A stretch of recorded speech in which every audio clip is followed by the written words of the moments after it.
नमस्कार। राष्ट्रीय मुक्त विद्यालय शिक्षा संस्थान के माध्यमिक स्तर के हिंदी विषय के इस कार्यक्रम में आपका बहुत बहुत स्वागत है। आज हम जिस पाठ पर चर्चा करेंगे वह है अंधेर नगरी। शिक्षार्थियों, मैं आशा करती हूँ कि अब तक आपको हिंदी साहित्य की अनेक विधाओं का ज्ञान हो गया होगा। आप बखूबी जानते होंगे कि कहानी, कविता, रेखाचित्र, संस्मरण, निबंध का स्वरूप क्या है। आज हम इन विधाओं से अलग एक नई विधा के बारे में जानेंगे। यह है नाटक। आप याद कीजिए, जब आप छोटे थे तो आपने रामलीला ज़रूर देखी होगी। उसमें किसी न किसी किरदार को आपने पसंद भी किया होगा। पर क्या आपने ये ध्यान किया कि वे रामलीला आपने कथा रूप में नहीं सुनी, नहीं कविता रूप में। आपने जिस रामलीला का आनंद अपने बचपन में लिया वह नाटक रूप में आपने देखी। क्या इस संकेत से आप अनुमान लगा सकते हैं कि नाटक की कौन सी विशेषता उसे अन्य विधाओं से अलग करती है, उसे विशिष्टता प्रदान करती है? आप सही सोच रहे हैं। वह है उसका मंचन, अर्थात नाटक विभिन्न दृश्यों में ढालकर मंच पर खेला जाता है। नाटक में शामिल विभिन्न अभिनेता अपने संवाद बोलते हैं और उनके संवादों के माध्यम से नाटक की कथा वस्तु को प्रवाह मिलता है, अर्थात इस प्रकार नाटक आगे बढ़ता है। तो आज हम एक नाटक अंधेर नगरी के बारे में बात करेंगे। इस नाटक का संक्षेप में परिचय मैं आपको देती हूँ। जैसे आपने देखा होगा कि यह सृष्टि अपने नियमों से बंधी है। प्रकृति का एक अपना अनुशासन है। समय पर दिन निकलता है, रात होती है, विभिन्न ऋतुएं आती हैं और प्रकृति का यह सारा कार्य चलता है।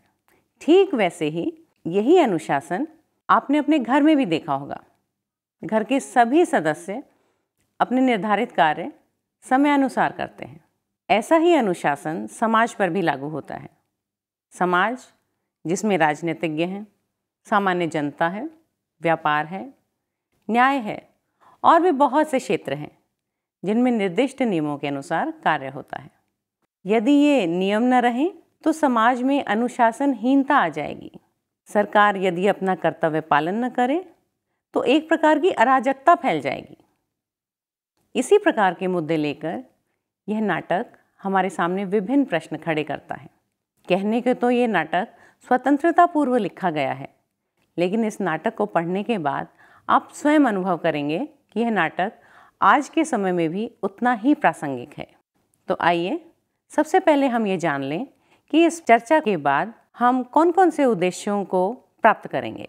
हमारे उद्देश्य होंगे कि हम नाटक में चित्रित शासन व्यवस्था का आज के संदर्भ में वर्णन कर सकें, हम राजा प्रजा के पारस्परिक संबंधों का विश्लेषण कर सकें, न्यायपूर्ण व्यवस्था के बारे में अपने विचार प्रस्तुत कर सकें, नाटक में निहित व्यंग्य को समझकर उसका उल्लेख कर सकें, लोक संस्कृति और लोक भाषा के कुछ प्रमुख पक्षों की व्याख्या कर सकें और एक विधा के रूप में नाटक की प्रमुख विशेषताएं बता सकें। अब मैं परिचय कराती हूँ इस नाटक के पात्रों का। मुख्य पात्रों में हैं महंत, जो गुरु हैं और गुरु के अनुरूप ज्ञानी हैं और विद्वान भी। इनके दो शिष्य हैं, पहला नारायण दास और दूसरा गोवर्धन दास। तीसरे जो प्रमुख पात्र हैं वे हैं राजा। इन्हीं पात्रों ने इस नाटक के मुख्य उद्देश्य की सृष्टि की है। इनके अतिरिक्त कथा को प्रवाह देने के लिए घासीराम हैं जो चने बेच रहे हैं, हलवाई है, पाचक वाला है, बनिया है, कुंजड़िन है, नौकर है, फरियादी है, मंत्री है, कारीगर है, चूना वाला है, भिश्ती, कसाई, गडरिया, कोतवाल, विभिन्न प्यादे हैं और सिपाही भी हैं। आपने शायद ध्यान दिया होगा कि इन सभी पात्रों में गुरु और शिष्य को छोड़कर किसी भी पात्र को व्यक्तिवाचक संज्ञा नहीं दी गई है। इसे आप इस तरीके से भी समझ सकते हैं कि ये राजा, ये नौकर, ये सिपाही, ये कोतवाल किसी भी समय में किसी भी देश के हो सकते हैं। जैसे मैंने पहले बताया कि मंचन के बगैर नाटक कैसा नाटक। तो चलिए सबसे पहले आप एक वीडियो देखेंगे और जानेंगे कि इस नाटक की मुख्य कथा क्या है। प्रिय शिक्षार्थियों, आइए इस नाटक के सारांश को यहाँ समझने का प्रयास करें। अंधेर नगरी में एक ऐसे नगर का चित्रण है जहां न्याय अन्याय में फर्क नहीं किया जाता। महंत अपने 2 चेलों के साथ जिस नगर में पहुंचता है वहां हर वस्तु का भाव टके सेर है। यह देखकर महंत को हैरानी होती है। वह अपने चेलों को तुरंत नगर छोड़ने की सलाह देता है, लेकिन एक चेला गुरु की बात न मानकर उसी नगर में रह जाता है। इस अंधेर नगरी के राजा के राज्य में एक बकरी दीवार से दबकर मर जाती है। फरियादी राजा के पास न्याय की आशा लेकर पहुंचता है। राजा के हुक्म के अनुसार बकरी के मरने के लिए जिम्मेदार के रूप में क्रमशः कल्लू बनिए, कारीगर, चूने वाले, भिश्ती, कसाई, गणरिये तथा कोतवाल को पकड़कर लाया जाता है, लेकिन हर व्यक्ति किसी दूसरे को जिम्मेदार बनाकर खुद छूटता जाता है। अंततः गोवर्धन दास को पकड़ लिया जाता है। फांसी के पहले चेला गुरु को याद करता है। महंत आकर गोवर्धन दास से गुप्त बातचीत करता है। फिर गुरु चेले में वाद विवाद होने लगता है। कारण पूछने पर महंत बताता है कि इस शुभ मुहूर्त में जिसे फांसी होगी उसे स्वर्ग मिलेगा। यह सुनकर राजा स्वयं फांसी पर झूलने के लिए तैयार हो जाता है। शिक्षार्थियों, इस सारांश को सुनने के बाद आइए इस नाटक को विस्तार से समझें। आपने इस कथा का सारांश सुना। चलिए इस नाटक के कुछ दृश्यों के संवादों का आनंद लेते हैं। संवाद आप जानते ही होंगे, इन्हें अंग्रेजी में डायलॉग्स भी कहा जाता है। किसी भी नाटक में संवादों का बहुत महत्व है और इन्हीं के माध्यम से हमारी कथा आगे बढ़ती है। तो चलिए कुछ संवाद सुनते हैं। बच्चा नारायण दास, ये नगर तो दूर से बड़ा सुंदर दिखाई पड़ता है। देख, कुछ भिक्षा विक्षा मिले तो ठाकुर जी का भोग लगे। और क्या? गुरुजी महाराज, नगर तो नारायण के आश्रय से बहुत ही सुंदर है। जो है सो, पर भिक्षा सुंदर मिले तो बड़ा आनंद होए। बच्चा गोवर्धन दास, तू पश्चिम की ओर जा और नारायण दास पूरब की ओर जाएगा।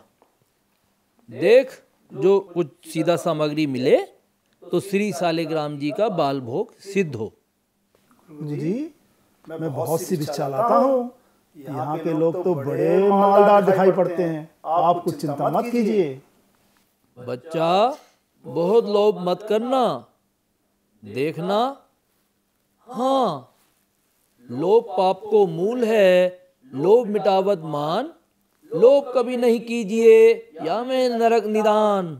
आपने कुछ संवाद सुने। इसी में एक दृश्य है राजा के दरबार का। राजा दरबार लगाकर बैठा है और एक फरियादी न्याय की गुहार कर रहा है। फरियादी ने बताया कि कल्लू बनिए की दीवार गिरने से उसकी बकरी नीचे दबकर मर गई। वे महाराजा से न्याय मांग रहा है। राजा विवेकहीन है, मूर्ख है। तभी तो नौकर से कहता है कि कल्लू बनिए की दीवार को अभी पकड़ कर लाओ। जब मंत्री कहता है कि दीवार नहीं लाई जा सकती, तो राजा आदेश देता है कि दीवार का भाई, लड़का, दोस्त जो भी हो उसे पकड़ कर लाओ। जब मंत्री उसे बताता है कि दीवार का भाई, बेटा, दोस्त नहीं होता, तो राजा कहता है कि कल्लू बनिए को ही पकड़ कर ले आओ। राजा बहुत ही अज्ञानी, विवेकहीन है और उसकी अज्ञानता और न्यायहीनता का लाभ सब उठाते हैं। दीवार के गिरने का आरोप बनिया कारीगर पर लगाता है, कारीगर चूने वाले पर, चूने वाला भिश्ती पर, भिश्ती कसाई पर, कसाई गडरिया पर, गडरिया कोतवाल पर आरोप लगाते चलते हैं। अंत में क्या होता है, आइए सुनते हैं। चल बे चल, बहुत मिठाई खाकर मुटाया है, आज पूरी हो गई। बाबा जी चलिए, नमो नारायण कीजिए। हैं? यह आफत कहाँ से आई? अरे भाई, मैंने तुम्हारा क्या बिगाड़ा है जो मुझको पकड़ते हो? आपने बिगाड़ा है या बनाया है, इससे क्या मतलब। अब चलिए, फांसी चढ़िए। अरे बाप रे बाप, फांसी? मैंने किसकी जमा लूटी है कि मुझको फांसी? मैंने किसके प्राण मारे कि मुझको फांसी? आप बड़े मोटे हैं, इस वास्ते फांसी होती है। मोटे होने से फांसी? यह कहाँ का न्याय है? अरे हंसी फकीरों से नहीं करनी होती। बात यह है कि कल कोतवाल को फांसी का हुक्म हुआ था, जब फांसी देने को उनको ले गए तो फांसी का फंदा बड़ा हुआ, क्योंकि कोतवाल साहब दुबले हैं। हम लोगों ने महाराज से अर्ज किया, इस पर हुक्म हुआ कि एक मोटा आदमी पकड़कर फांसी दे दो, क्योंकि बकरी मारने के अपराध में किसी न किसी को सजा होना जरूर है, नहीं तो न्याय ना होगा। इसी वास्ते तुमको ले जाते हैं कि कोतवाल के बदले तुमको फांसी दे। तो क्या कोई मोटा आदमी इस नगर भर में नहीं मिलता जो मुझ अनाथ फकीर को फांसी देते हैं? इसमें दो बातें हैं।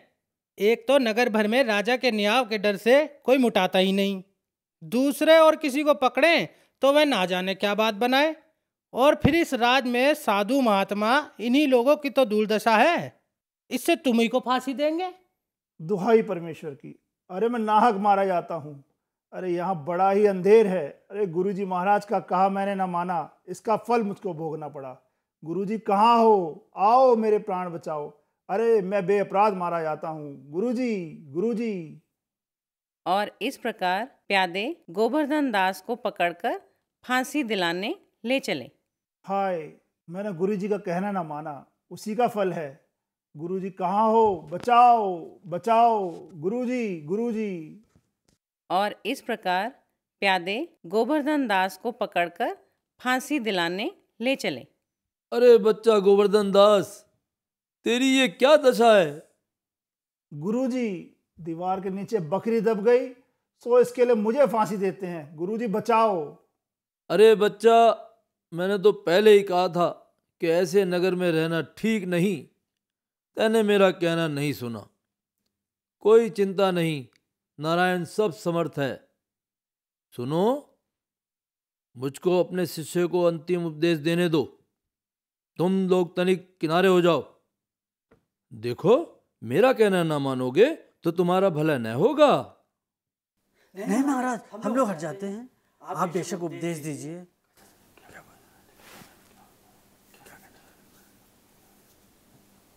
तब तो गुरुजी हम फांसी चढ़ेंगे। नहीं बच्चा, मुझको चढ़ने दे। नहीं गुरुजी, हम फांसी चढ़ेंगे। नहीं बच्चा, हम इतना समझाया नहीं मानता। हम बूढ़े भये, हमको जाने दे।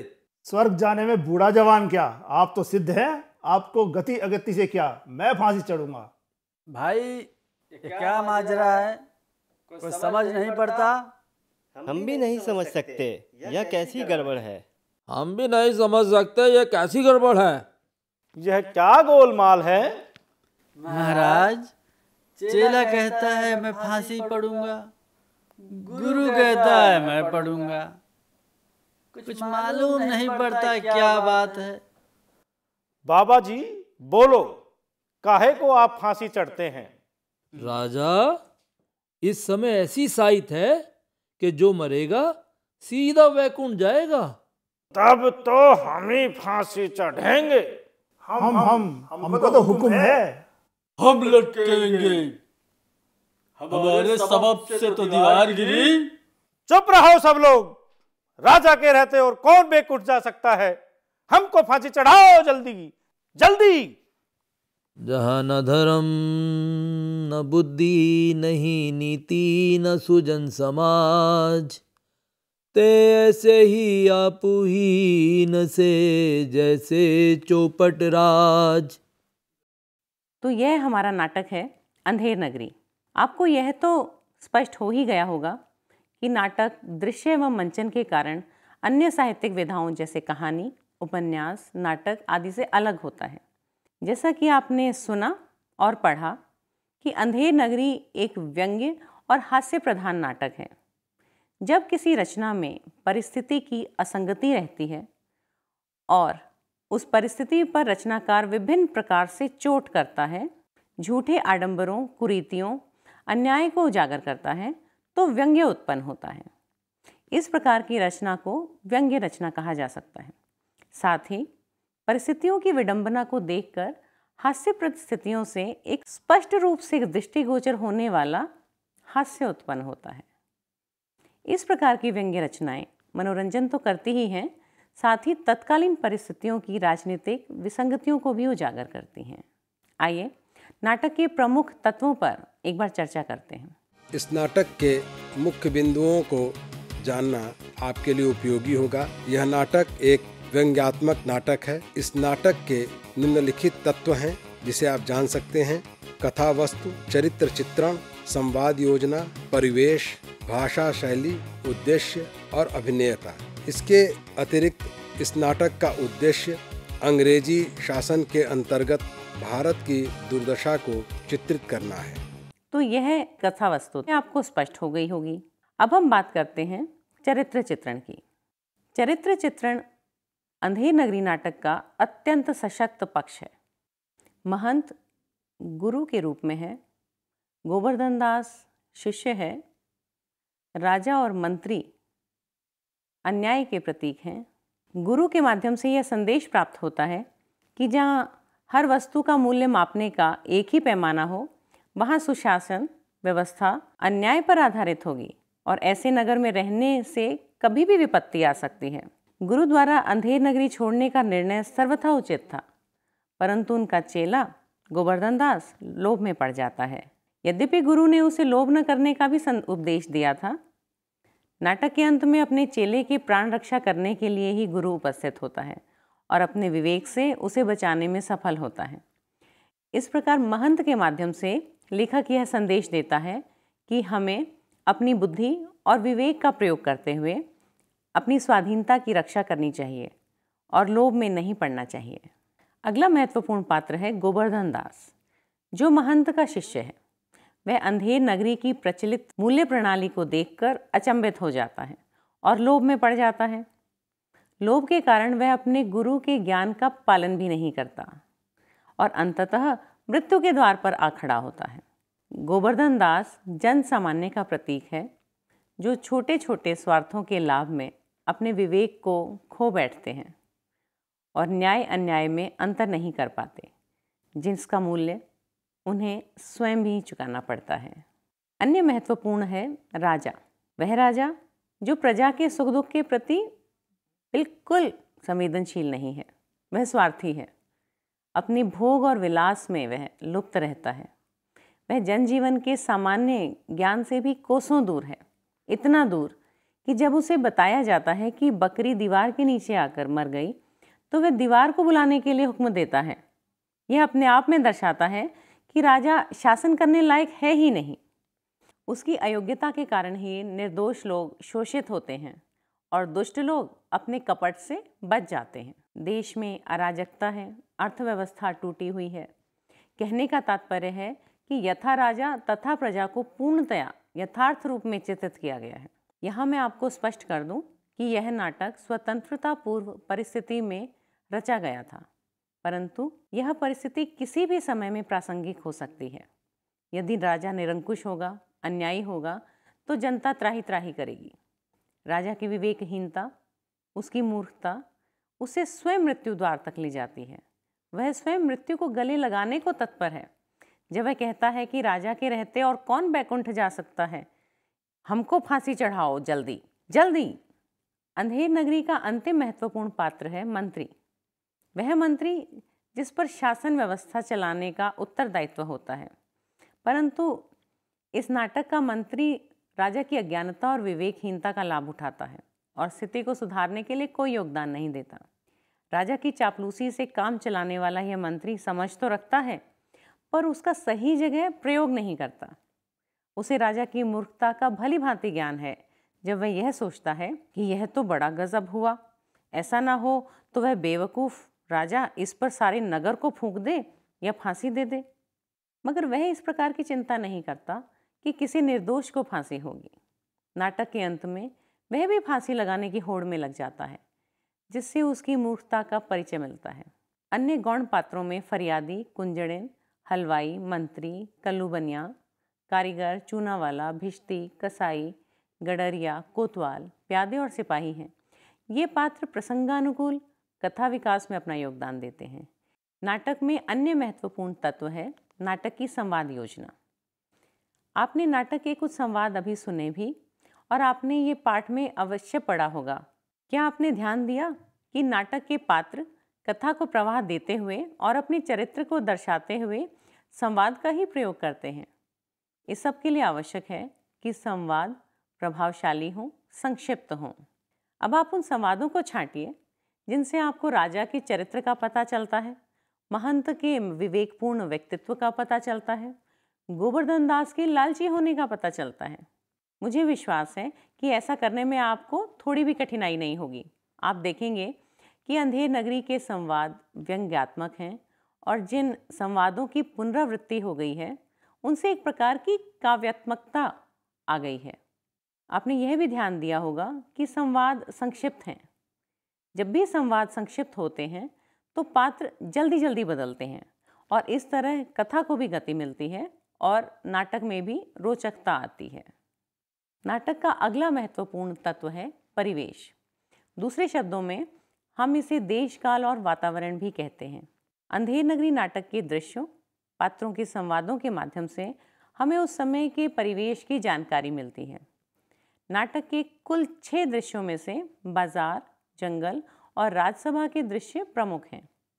बाजार के दृश्य से वहाँ जन सामान्य की संस्कृति का भी पता हमें चलता है। आपने ध्यान दिया होगा कि बाजार के दृश्य में लोगों की आर्थिक स्थिति, उनके सोचने विचारने के तरीके, उनकी भाषा, कुल मिलाकर उनकी संस्कृति का परिचय मिलता है। आपको स्पष्ट ही हो गया होगा कि ऊपरी तौर पर सुंदर दिखने वाला नगर वास्तविक रूप में कितना कुरूप है। आर्थिक व्यवस्था डगमगाने से लोग धीरे धीरे पतन की ओर बढ़ रहे हैं। इस सब के लिए शासन जिम्मेदार है। राजा संवेदनहीन है, भोग विलास में लिप्त रहता है, शरीफ व्यक्ति बिना जुर्म किए सजा पाता है और कपटी खुलेआम घूमता है। इसीलिए महंत ने पहले भी टिप्पणी की है कि ऐसी अंधेर नगरी में 1000 मन मिठाई मुफ्त की मिले तो किस काम की, वहाँ एक क्षण नहीं रहना। अब हम अंधेर नगरी नाटक की भाषा शैली पर चर्चा करते हैं। आप एक प्रस्तुति देखेंगे जिससे आपको अंधेर नगरी की भाषा समझने में सहायता मिलेगी। आइए इस नाटक के महत्वपूर्ण बिंदुओं पर दृष्टि डालें। इस नाटक में स्थानीय भाषा के शब्दों जैसे भिक्षा, टिकस, मुरई, अजीरन, छन, बाजे बाजे, उपास, न्याव, सुपाड़ी, चाभना, तैने, दोहाई, साइत आदि का प्रयोग किया गया है। संबोधन और स्थितियों पर ध्यान दिया जा सकता है। जैसे वत्सलता के लिए बच्चा शब्द का प्रयोग किया गया है संबोधन के रूप में, सम्मान के लिए गुरुजी महाराज, आत्मीयता के लिए बाबा जी, औपचारिकता महाराज कहकर और अधिकार क्यों बे कहकर संबोधित किया गया है। अंधेर नगरी नाटक का अंतिम महत्वपूर्ण तत्व है नाटक का उद्देश्य। आपको ज्ञात ही होगा कि साहित्य बिना उद्देश्य के नहीं रचा जाता। रचनाकार किसी न किसी उद्देश्य से प्रेरित होकर ही रचना की सृष्टि करता है। क्या आप अनुमान लगा सकते हैं कि भारतेंदु हरिश्चंद्र जी ने अंधेर नगरी नाटक की रचना किस उद्देश्य से की होगी? जैसा कि हम जानते ही हैं कि अंधेर नगरी एक व्यंग्यात्मक नाटक है, देखने में पूर्णतया मनोरंजनात्मक है, परंतु उसका उद्देश्य इस व्यंग्य के माध्यम से तत्कालीन अन्यायी शासन व्यवस्था की कमियों को उजागर करना है। राजा अन्यायी व्यवस्था का प्रतीक है, इसीलिए वह चौपट है और उसकी नगरी अंधेर नगरी। जब भी हम किसी अन्याय की बात करते हैं तो अंत में यह जिक्र ज़रूर होता है कि अंधेर है। इसी अंधेर गर्दी को व्यंग्य के माध्यम से इस नाटक में दर्शाया गया है। उस समय हम पराधीन थे, अंग्रेज़ों के गुलाम थे। सीधे सीधे शोषण के विरुद्ध आवाज़ उठाने का अधिकार हमें नहीं था। इसीलिए उस समय भारतेंदु हरिश्चंद्र जी ने अंग्रेज़ी शासन की आलोचना भी इस व्यंग्य के माध्यम से की। इस नाटक में यह भी स्पष्ट होता है कि जब राजा मूर्ख हो, अन्यायी हो, विवेकहीन हो, शासन व्यवस्था के सभी अंग जैसे मंत्री, सेठ, अधिकारी, पुलिस, कोतवाल सभी शोषक की भूमिका में रहते हों तो जनता त्राही त्राही करती है। इसी उद्देश्य से प्रेरित होकर तत्कालीन रचनाकारों ने बहुत सा साहित्य रचा। भारतेंदु जी का यह नाटक वास्तव में हर दृष्टि से सराहनीय है। तो शिक्षार्थियों, आज के इस पाठ में हमने बात की अंधेर नगरी नाटक की, उसकी कथा की, विभिन्न महत्वपूर्ण अंगों की जैसे चरित्र चित्रण, संवाद, उद्देश्य आदि। यहाँ हमने चर्चा की परिवेश की, भाषा शैली की और उद्देश्य की। हम एक बार पुनः दोहरा लेते हैं कि इस संदर्भ में हमने आज क्या सीखा। हमने सीखा कि अंधेर नगरी एक व्यंग्य नाटक है जिसमें शासन व्यवस्था की विसंगतियों का उद्घाटन किया गया है। अंधेर नगरी का आशय ऐसी नगरी जहां तानाशाह की सत्ता है, न्याय का आडंबर होता है और जनता का शोषण किया जाता है। ऐसी नगरी में गुणवान और गुणहीन लोगों में कोई भेद नहीं किया जाता। इस नाटक में एक राजा की कहानी के माध्यम से अंग्रेजी शासन व्यवस्था पर करारी चोट की गई है। नाटक में यह संदेश दिया गया है कि लोभ में पड़कर देश हित को नहीं भूलना चाहिए। व्यक्ति एवं देश हित के लिए स्वाभिमान तथा स्वाधीनता का बहुत महत्व है। इस नाटक के संवाद संक्षिप्त हैं और व्यंग्य को उभारने में पूरी तरह सफल हुए हैं। नाटक की भाषा तत्कालीन वातावरण को सजीव रूप से प्रस्तुत करने में सक्षम है। साथ ही इसकी भाषा में व्यंग्यात्मकता तथा नाटकीयता है। नाटक में लोक भाषा तथा स्थानीय शब्दावली का प्रयोग है, जिससे नाटक में जीवंतता और प्रवाहमयता आ गई है। इसकी भाषा खड़ी बोली है, लेकिन ब्रिज भाषा का भी स्पष्ट प्रभाव दिखता है।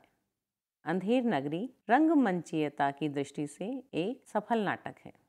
तो शिक्षार्थियों, अंत में मैं आशा करती हूँ कि आज का ये कार्यक्रम आपको अच्छा लगा होगा और इस तरह आपको अंधेर नगरी नाटक को पढ़ने और इसके महत्वपूर्ण बिंदुओं को समझने में सहायता मिलेगी। धन्यवाद।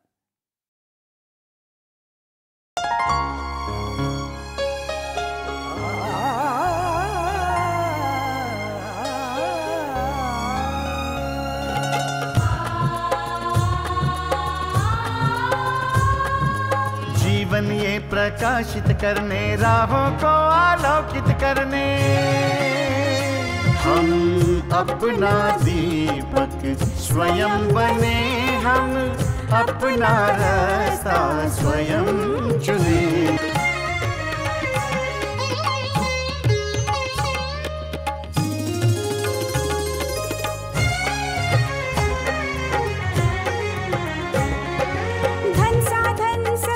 सीमा से विद्यालय जो मुक्त हो, धन साधन समय की सीमा से